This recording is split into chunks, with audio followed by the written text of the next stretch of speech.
ካፒቴናችን ማርቲን ኦዴጋርድ ወይስ ደግሞ ከክሪስታል ፓላስ ወደ አርሰናል የፈረመው? አሁን ላይ ደግሞ በሚኬል አርቴታ እድል እየተነፈገው የሚገኘው ኤቤሪቼ ኤዜ ለአርሰናል እንዲሁም ደግሞ ለሚኬል አርቴታ ሲስተም ወይም ደግሞ ታክቲክ የተመቸ ነው የሚለውን ጉዳይ በዚህ ፕሮግራም ይዤላችሁ መጥቻለሁ። ሁለቱን ተጫዋቾች እናወዳድራለን፣ ቁጥራዊ መረጃዎችን እንመለከታለን። ማን በምን ረገድ ከኦዴጋርድ ይበልጣል፣ ማንስ ከምን ረገድ ከኤዜ ይበልጣል የሚለው ጉዳይ እንግዲህ በስፋት ተንትነን ነው ለእናንተ የምናደርሰው። ውድ አድማጭ ተመልካቾቻችን፣ የአርሰናል ደጋፊዎች በሙሉ ይህ ቻናል የእናንተው የአርሰናል ቻናል ነው። ሰብስክራይብ በማድረግ ቪዲዮን እስከ መጨረሻው ድረስ በመከታተልና ቪዲዮን ላይክ በማድረግ አብሮነታችሁን አሳዩን ስንል በትህትና እንጠይቃችኋለን። እንደማትሳፍሩን እናምናለን። በቀጥታ ወደ መረጃዎቻችን እንግባ። የጨዋታ ቁጥጥርና የኳስ ፍሰት ኮንትሮል ኤንድ ቻውስን እንመልከት። የአርቴታ ታክቲክ በኳስ ቁጥጥር ፖዚሽናል ፕሌይ ላይ የተመሰረተ ነው። ኦዴጋርድን እንመልከተው።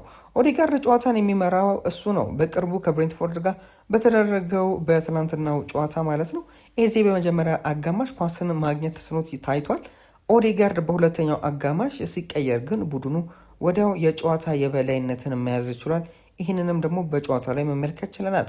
ኦዴጋርድ በየ90 ደቂቃ 48 ኳሶችን የሚያቀብል ሲሆን ኤዜ ግን 27 አካባቢ ኳስን ብቻ ነው የሚያቀብለው። ኤቤሪቼ ኤዜን ደግሞ እንመልከት። ኤዜ የበለጠ በግል ክህሎቱ ተከላካዮችን ጥሶ ለመግባት የሚጥር አደገኛ ተጫዋች ነው። ይህ ለተመልካች ደስ ቢልም ለአርቴታ ለሚፈልገው የቡድን የኳስ ፍሰት ግን ኦዴጋርድ የበለጠ ምቹ ይሆናል። ስለዚህም በጨዋታ ቁጥጥርና የኳስ ፍሰት እንግዲህ ኦዴጋርድ ይበልጣል ማለት ነው። የመከላከል ጫና ወይም ደግሞ ዘ ፕሬሲንግ ትሪገርን እንመልከት።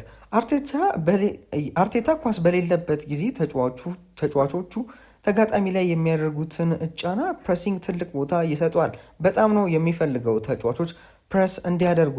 ኦዴጋርድን ደግሞ እንመልከት። ኦዴጋርድ የአርሰናል የፊት መስመር ጫናን የሚመራ ትሪገር እሱ ነው። ተቃዋሚዎች ወይም ደግሞ ተቃራኒ ቡድኖች ኳስ ከኋላ እንዳይመሰርቱ በማፈን ረገድ ኦዴጋርድ በሊጉ ካሉ አማካዮች ቀዳሚ ነው። ማንም አይበልጠውም። ብሩኖ ፈርናንዴስ ሁለተኛ፣ ከዛም በኋላ ደግሞ ከስር እያሉ ይከተላሉ እንጂ ኦዴጋርድን ትሪግ በማድረግ ወይም ደግሞ ተጫዋቾች ላይ ተቃራኒ ቡድኖች ተከላካዮች ላይ ጫናን በማድረግ ወይም ፕሬስ በማድረግ እንደ ኦዴጋርድ ያለ አማካኝ የለም በፕሪሚየር ሊጉ ላይ። ኤዜን ደግሞ እንመልከት። በፕሬሲንግ ላይ ኤዜም ቢሆን ታታሪ ነው። ነገር ግን እንደ ኦዴጋርድ የታክቲክ ስነ ስርዓት ወይም ታክቲካል ስትራክቸር የለውም። በቅርቡ ማርቲን ኪዮን የቀድሞ የአርሰናል ተጫዋች እንደገለጸው ከሆነ ኤዜ አሁንም ቢሆን አርቴታ የሚፈልገውን የመከላከል መዋቅር በሚገባ ለመረዳት እየጣረ ነው። እጅግ በጣም አሪፍ ተጫዋች ቢሆንም ነገር ግን በርካታ ነገሮች ይቀሩታል። ራሱን በደንብ ሊያሻሽል ይፈልጋል እያለ ይገኛል። እንግዲህ የቀድሞ ተጫዋቻችን ማርቲን ኪዮን እውነትም ነው። እንግዲህ ተጫዋቹ በታክቲካል ስትራክቸር ወይም ደግሞ በትክክል በምን ሰዓት ላይ ፕሬስ ማድረግ እንዳለበት፣ በምን ሰዓት ላይ ፕሬስ አለማድረግ እንዳለበት በትክክል ያወቀ አይመስለኝም። ትክክለኛ ፕሬስ የሚደረገውን ግለሰብም ያወቀ አይመስልም። ራሱን በዚህ ረገድ ሊያሻሽል እንደሚገባ ነው እየተገለጸ የሚገኘው። ከቡድን አጋሮች ጋር ያለው ጥምረትን እንመልከት። ደግሞ ዋናው ነገር ይሄ ነው። ከቡድን አጋሮች ጋር ያላችሁ ጥምረት ማለት ነው። ኦዴጋርድና ሳካ በሜዳው ቀኝ ክፍል ላይ ከቡካዮ ሳካ ጋር ያላቸው ጥምረት በተለይም ኦዴጋርድ በጣም ይለያል። ጥምረት ለአርሰናል ውጤታማነት ትልቅ ድርሻን ይይዛል። ባለፉት ዓመታት ምን ያህል ሁለቱ ተጫዋቾች ጥምረታቸው ልዩ ስለነበረ ምን ያህል አርቴታ እንዲሁም ደግሞ አርሰናል ውጤታማ እንደሆኑ መመልከት ችለናል። ኦዴጋርድ ቦታዎችን በመክፈት ለሳካ ምቹ ሁኔታዎችን ይፈጥራል ማለት ነው። ለሳካ ብቻ አይደለም፣ በዛም በኩል ለነ ትሮሳርድ ማርቲኔሊም አሪፍ እድልን ይፈጥራል። ለአጥቂውም ለካይ ሃቨርትዝ እንዲሁም ደግሞ ለጋብሪኤል ሄሱስ አሪፍን አጫወትን ነበር ሲጫወት የነበረው። ኦዴጋርድ ያው ከዮኮሬስ ጋር ብዙም ባናወራ ይሻላል፣ ምክንያቱም ደግሞ እስካሁን ድረስ አሲስትም አላደረገለትም። ኤቤሪቼ ኤዜን ደግሞ እንመልከት። ኤዜ ወደ ቡድኑ ከመጣ በኋላ በአብዛኛው እንደ ደብል 8 ቁጥር ወይም ደግሞ በግራ መስመር እንዲጫወት ይደረጋል። ኤዜ እንደ ቪክተር ዮኬሬስ ካሉ አጥቂዎች ጋር ያለው ግንኙነት ገና በማደግ ላይ ነው። ከሌሎች የቡድን አጋሮቹም ጋር ያለው ግንኙነት ያን ያህል የሚያረካ ጉዳይ አይደለም። ከቡካዮ ሳካም ሆነ ከትሮሳርድም ሆነ ከዮኬሬስም ጋር ሳይቀር ያላቸው ጥምረት ያን ያህል የሚባል አይደለም። ያው አሲስቶችን ለጎኬሬስ አድርጎ የነበረ ቢሆንም ነገር ግን አሁን ላይ ያ ነገር እስካሁን ድረስ ከተደገመ እጅግ በጣም ሰነባብቷል። ስለዚህም ብዙም የሚወራለት ጉዳይ አይደለም፣ በተለይም ሊንክአፕ በማድረግ ጉዳይ ከተጫዋቾች ጋር። ሌላኛው ደግሞ የፈጠራ ችሎታ ወይም ደግሞ ክሬቲቪቲ እንዲሁም ኳስ ማሰራጨት ወይም ደግሞ ፓሲንግ ነው። እዚህ ጋር ደግሞ ኦዴጋርድ የማይደርሱበት ደረጃ ላይ ነው። የቡድኑ አንጎል ተብሎ ሊጠራ ይችላል፣ በተለይ በክሬቲቪቲ እና በፓሲንግ ደረጃ ማለት ነው። ማርቲን ኦዴጋርድ በየ90 ደቂቃው በአማካኝ 48 ኳሶችን በትክክል ያቀብላል። የኳስ ማቀበል ስኬቱ 86% ሲሆን በሜዳው ላይ የመጨረሻው ሲሶ ወይም ደግሞ ፋይናል ሰር ውስጥ ከማንም በላይ ኳሶችን የሚያቀብለው እሱ ነው።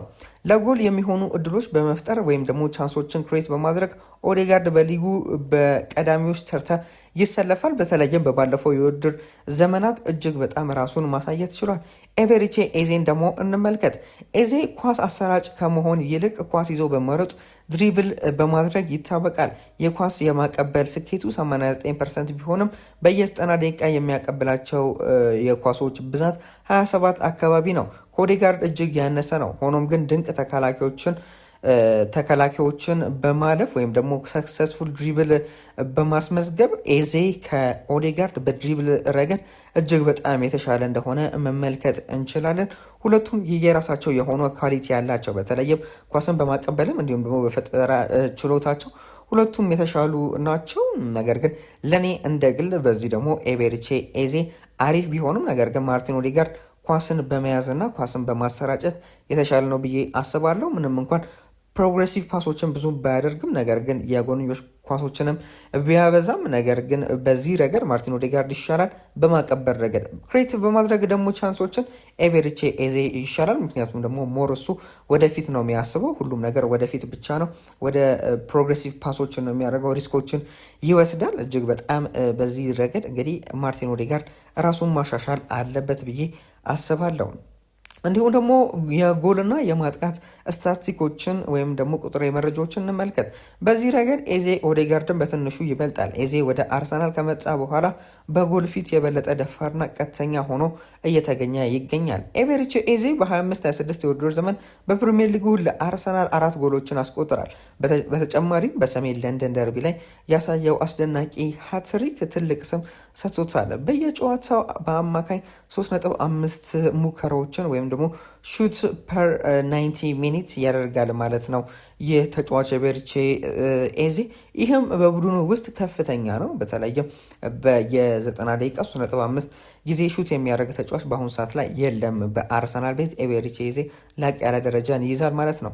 ማርቲን ኦዴጋርድን ደግሞ እንመልከት። በዚህ የውድድር ዘመን በጉዳት ምክንያት የተወሰኑ ጨዋታዎች ቢያልፉትም በሊጉ 1 ጎል እና 4 አሲስቶች አሉት። የእሱ ጥንካሬ ራሱ ጎል ከማስቆጠር ይልቅ ጎል የሚሆኑ ኳሶችን በማመቻቸት ላይ ነው። በተለይም ሁለቱም ተጫዋቾች ብዙም አልተመለከትናቸውም በጉዳት እንዲሁም ደግሞ በአንዳንድ በአርቴታ አላሰለፈውም ኤቤሪቼ ኤዜን። ስለዚህም ብዙም አልተመለከትናቸውም። ነገር ግን በተመለከትናቸው ጨዋታዎች አሪፍ ጎሎችን ያስቆጥራሉ። ከእንደገና አሲስትም ሁለቱም ያደርጋሉ። ሞር ማርቲን ኦዴጋርድ አሲስት ያደርጋል፣ ሞር ደግሞ ኤቤሪቼ ኤዜ ጎልን ያስቆጥራል። እንግዲህ ሁለቱም አሪፍ ናቸው ብለን ልንገልጻቸው እንችላለን። እጅግ በጣም ለአርሰናል እጅግ በጣም ጠቀሜታ ቢኖራቸውም ነገር ግን አጠቃላይ ደግሞ ልንገራችሁ ማን የተሻለ ነው ለአርሰናል የሚለውን ጉዳይ። ለአርቴታ ታክቲክ ኦዴጋርድ የተሻለ ነው። ምክንያቱም እርሱ የቡድን ሚዛን ይጠብቃል፣ ጫናን ይጨምራል፣ እናም ደግሞ ጨዋታን ይቆጣጠራል። ኤዜ ደግሞ ጨዋታው በቅብብል ሊሰበር በማይችልበት ወይም አስማታዊ ግለሰባዊ ብቃት በሚፈልግበት ሰዓት ለምሳሌ እንደ ቶተናሙ ሃትሪክ እጅግ አስፈላጊ ተጫዋች ነው። አስገራሚው ነገር አርቴታ ሁለቱንም በአንድ ላይ ማሳለፍ የሚችልበት ዘዴ እየሞከረ ነበር። በተለይም የመጀመሪያው የሲዝኑ መጀመሪያዎች አካባቢ በተለይ ተጋጣሚዎች ሙሉ በሙሉ ተደፍነው ወይም ደግሞ በሚከላከሉበት ዘግተው በሚከላከሉበት ጊዜ ይህንን ሁለቱን በአንድ ላይ ይመርጣል ወይም ደግሞ ያሰልፋል። አርቴታ ሁሉ ጊዜም ኦዴጋርድን ግን ያስቀድማል። አሁን ላይ በተለይም ኦዴጋርድ ፊት ከሆነ ኦዴጋርድ ነው ያስቀደመ የሚገኘው። ባይሆን ራሱ እነ ካይ ሃቨርትዝ ነበረ ሲሰለፉ የነበሩት፣ እንዲሁም ደግሞ ሚኬል ሜሪኖም ሲሰለፍ ነበረ በዚህ ቦታ ላይ። ለምን ሚኬል አርቴታ እንዳልፈለገው እንድትረዳው በማያስደርግ ሁኔታ ማለት ነው። አሪፍ ነበረ። ከቶተናም ጋር ሃትሪክ መስራት ችሏል።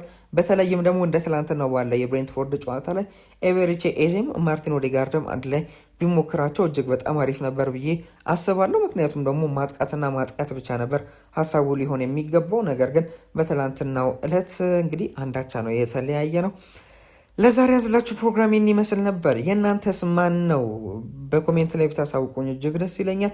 ማርቲን ኦዴጋርድ ወይስ ደግሞ ኤቤሪቼ ኤዜ? እኔ እንደ ግል ከጠየቃችሁ ሁለቱም አንድ ላይ ቢሰለፉ እጅግ በጣም ደስ ይለኛል። ነገር ግን ዘግተው በሚጫወቱበት ሰዓት ላይ ኤዜ ቢሰለፍ ከዛም በኋላ ደግሞ እየታየ ኦዴጋርድ ቢገባ አሊያም ደግሞ ቀለል ላለ ጨዋታ አሪፍ በቃ የሆነ ብዙም አይከብዶም ለተባለ ጨዋታ ደግሞ እንግዲህ ኦዴጋርድ ቢገባ ባይ ነኝ። ነገር ግን ክሬቲቭ ተጫዋች እንደመሆኑ መጠን እንዲሁም ደግሞ ከፔናልቲ ቦክስ ውጭ በመምታት በተለያዩ ነገሮች ረገድ ራሱን እንደ ድሪብለር ሆኖ ይሄ አላደል ተሸክሞ ቡድኑን መውጣት የሚችል አይነት ተጫዋች ነው እንግዲህ ያለው ብቃት ማለት ነው የኤቤሪቼ ኤዜ።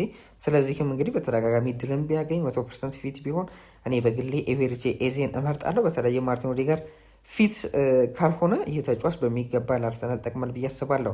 የእናንተን ሀሳብ አስተያየት በኮሜንት ላይ አሳውቁኝ። እስከ መጨረሻው ድረስ ተከታተላችሁኝ አመሰግናለሁ። ባይ ባይ።